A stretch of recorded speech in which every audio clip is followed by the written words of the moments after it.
자, 건축캐드 시험 치르시는 분들 벽체 두께를 어떻게 계산을 해줘야 될지 정리를 위해서 영상을 또 준비를 해 보았는데요. 지금 보고 계시는 이제 도면이 주택 평면도입니다. 자, 평면도는 벽체를 수평 절단해서 위에서 아래쪽으로 내려다 보았을 때 보이는 각 실의 어떤 구조 배치라든지 벽체 두께 또는 문의 위치 이런 것들을 이 평면도에서 모두 관찰할 수가 있죠. 자, 그러면 이 도면에서 벽체 두께들을 보면 바깥쪽 두께들은 많이 두껍고요.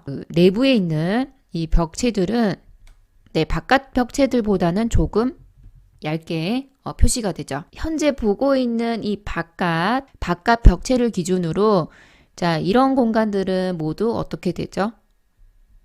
네, 모두 실외 바깥이 되는 거죠. 바깥 공간. 그리고 현재 보고 있는 이 벽체 틀을 기준으로 아래쪽은 무엇이 되는 거죠? 자, 실내가 되는 거죠. 자, 경계에 있는 이 벽체는 무슨 벽체가 되는 거죠? 네, 외벽이 되는 거죠. 그렇죠. 그리고 각 방들 있죠? 이 각 방과 방 사이 또는 방과 거실 사이에 있는 이 벽체들 보이시죠? 자, 이 벽체들은 내벽이 되는 거겠죠. 외벽과 그리고 내벽 차이점은 무엇이죠? 벽체 두께가 굵다. 그렇죠. 자, 외벽은 굵다. 내벽은 외벽 기준으로 얇죠.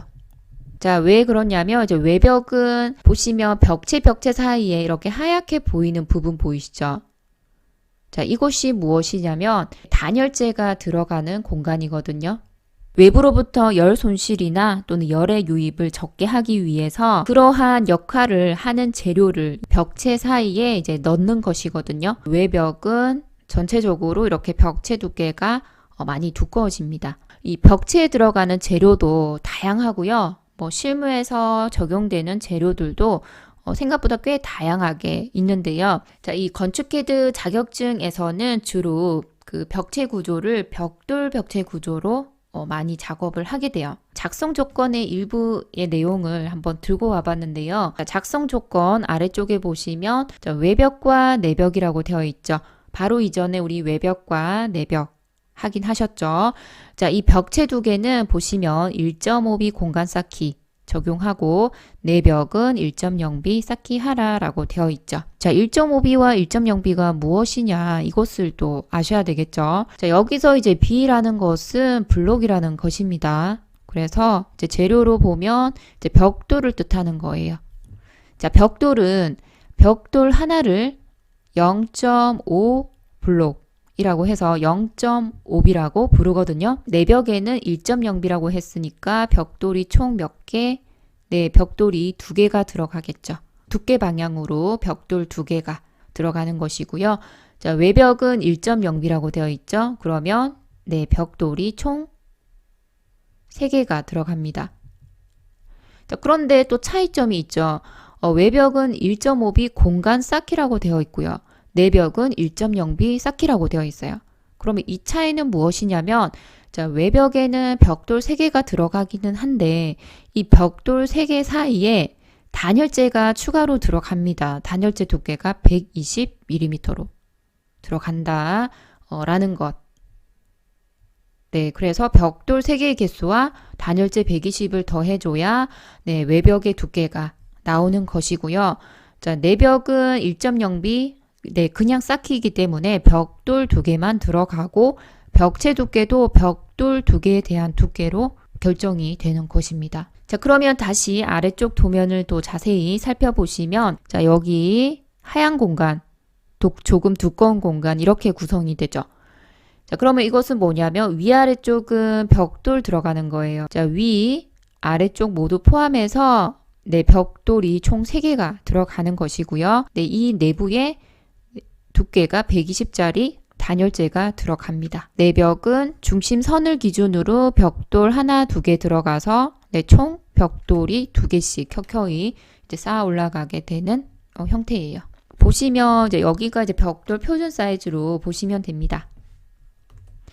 자, 0.5B 너비 값이 90이고 길이 값은 190, 높이는 57.90이라고 나옵니다. 그런데 CAD 설계할 때는 높이 값은 작업할 때 그냥 60으로 하시는 게 편해요. 자, 그리고 너비 부분은 마구리라고도 많이 부르고 있거든요. 자, 그래서 이 마구리의 의미를 정확히 모르시는 분들도 계실 텐데, 마구리는 벽돌의 너비 방향을 말하고요. 자, 보시면 이제 모르타르 마감하고 벽돌 붙이고, 또 위쪽에 모르타르 마감하고 벽돌 붙이고, 이런 식으로 줄눈이 또 형성이 되면서 벽돌이 올라가겠죠. 벽돌 벽체를 위에서 내려다보는 상태이거든요. 위에서 내려다보는 상태이고, 벽돌 수에 따라서 벽체 두께가 얼마나 달라지는지를 확인해 주시면 돼요. 자, 보시면 이제 0.5 블록은 자, 이 벽체 두께는 90이 되겠죠. 왜냐하면 이 너비 방향이 되기 때문에 90이 되는 것이고요. 자, 그리고 1.0B는 벽돌 2개가 하나의 벽체 두께가 되는 것이고요. 벽돌 쌓는다고 해서 재료가 벽돌만 올라가는 게 아니고 모르타르 마감까지 하기 때문에 추가되는 재료의 어떤 부피까지 고려를 또 하셔야 되거든요. 벽체 작업하다 보면 정확히 벽돌 사이즈만큼의 벽체 두께가 나오지는 않을 거란 말이죠. 그래서 이 줄눈이라고 하죠. 이 줄눈의 간격을 10으로 보고 벽체 두께를 정해 주시면 됩니다. 표준적으로 봤을 때는 1.0B는 190으로 보시면 되고요. 자, 1.5B는 벽돌 3개가 하나의 벽체 두께가 되는 것이고요. 총 그래서 290이 됩니다. 자, 2.0B는 벽돌 4개가 하나의 벽체 두께가 되는 것이고요. 벽체 두께는 390. 2.5B는 벽돌 5개의 벽체 두께는 490. 90은 벽돌 하나 두께죠. 벽돌 2개는 90 곱하기 2 더하기 줄눈을 여기서부터 10, 20, 30, 40 이런 식으로 플러스 시켜주세요. 1.0B의 벽체 두께는 190, 90의 벽돌수 3개, 1.5B 벽체 두께는 줄눈은 20, 그래서 290. 자, 똑같이 벽돌 수는 4개고 줄눈 30 해서 390. 자, 2.0B에 대한 벽체 두께입니다. 다시 벽돌 하나와 벽돌 5개의 줄눈 값은 40이고 자, 490 나오겠죠. 자, 벽체 두께 확인되시죠? 자, 요런 식으로 더해 주셔도 됩니다. 자, 요거는 조금 이론적인 그 방식으로 그 벽체 두께를 구할 때 구하는 공식을 알려드렸는데요. 사실 도면 작업을 하다 보면 여러 이제 다양한 그 상황에 따라 정수로 이제 떨어지게 작업하는 것을 또 편하게 생각하기도 하거든요. 현장에서 막상 작업을 해보면 그 오차 범위가 있기 때문에 그 오차 범위 한도 내에서 벗어나지 않는 정도의 수준이라면 그 하나의 규격으로 보고 있거든요. 그래서 이 외벽 1.5B 공간 쌓기 벽체 두께와 내벽 1.0B 쌓기 작업을 할 때는 자, 이전에 이제 1.0B 쌓기의 벽체 두께는 190이었죠. 190이었는데 실제 작업할 때는 200으로 작업합니다. 자, 외벽은 한번 계산해 보겠습니다. 그냥 1.5B는 290이었는데요. 이 벽체 사이에 단열재 넣을 공간이 없죠. 벽체가 교차로 쌓였기 때문에 없거든요. 그래서 외벽에 1.5B 공간 쌓기라고 하는 것은 자, 아래쪽에 보시면 반매 쌓기라고 해서 0.5B의 벽체, 1.0B의 벽체 보이시죠? 자, 이 0.5B 벽체와 1.0B 사이에 단열재가 들어간다라고 보시면 돼요. 자, 그러면 이제 0.5B는 90이었죠. 0.5B 90, 그리고 단열재 120, 그리고 1.5B는 290이죠. 그러면 총 두께는 400이 나오겠죠.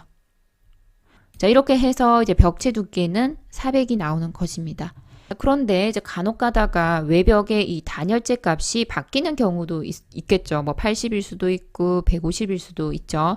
자, 이럴 때는 여기 값을 바꿔주시는 거예요. 80 또는 150으로. 그러면 이 벽체 두께 값은 달라지겠죠.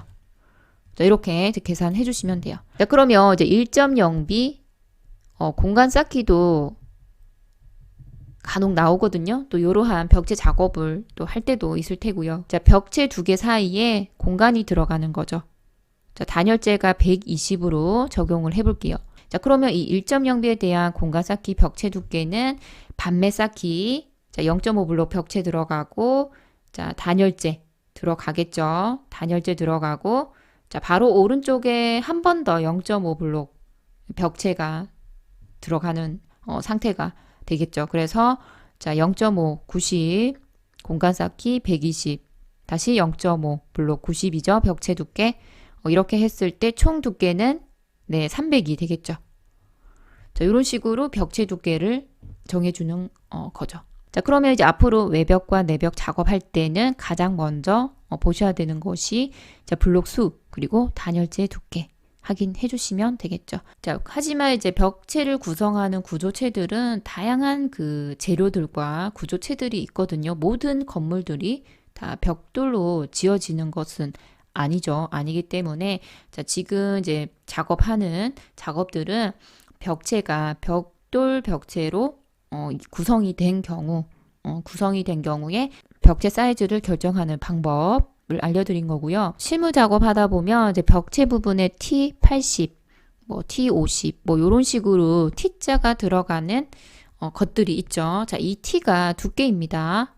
두께이기 때문에 이 T 값으로 벽체 두께를 구해주시면 되겠죠. 자, 이렇게 이제 벽돌수에 따른 벽체 두께 그리고 벽체 두께 구하는 방법 그리고 캐드 작업할 때 벽체 두께 어떻게 또 그려야 되는지도 함께 알려드렸는데요. 자, 앞으로 이렇게 벽체 작업하실 때 이 부분 참고하셔서 작업하시기 바라겠습니다. 네, 감사합니다.